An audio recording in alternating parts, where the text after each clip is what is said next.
আজ বানিয়েছিলাম মায়ের হাতের নারকেল দিয়ে নিরামিষ কচুর শাক। প্রথমে কচুর শাকগুলোকে ভালো করে ছাড়িয়ে সেদ্ধ করে নিয়েছিলাম, সাথে কিছুটা ছোলাও দিয়েছিলাম। তারপর সেগুলোকে জল ঝরিয়ে নিয়ে কড়াইতে 5 ফোড়ন, শুকনো লঙ্কা, তেজপাতা ফোড়ন দিয়ে নারকেল ভেজে নিয়েছিলাম। নারকেলটা একটু ভাজা হয়ে আসলে তারপর তার মধ্যে দিলাম একটু হলুদ, যাতে গন্ধ না ছাড়ে। হলুদটা একটু নেড়ে নিয়ে দিয়ে দিয়েছিলাম সেদ্ধ করা কচুটা।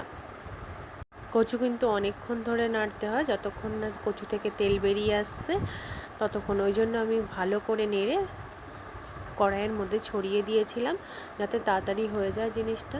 এবার কিছুটা আবার চিংড়ি আলাদা করে তুলে নিয়ে চিংড়ি মাছ পাইল করে দিয়েছিলাম। কড়াই থেকে নামানোর আগে একটুখানি সামান্য সর্ষের তেল ছড়িয়ে দিয়েছিলাম। এখন সব ভিডিওতে দেখি কচুর শাকে পেঁয়াজ, আদা, রসুন সব দেয়, কিন্তু আমার মাকে আমি কোনোদিন দেখিনি। আমার মাকে এইভাবেই বানাতে দেখেছি, তাই মায়ের মতো করে বানানোর একটু চেষ্টা করলাম, কিন্তু খুব ভালো হয়েছিল।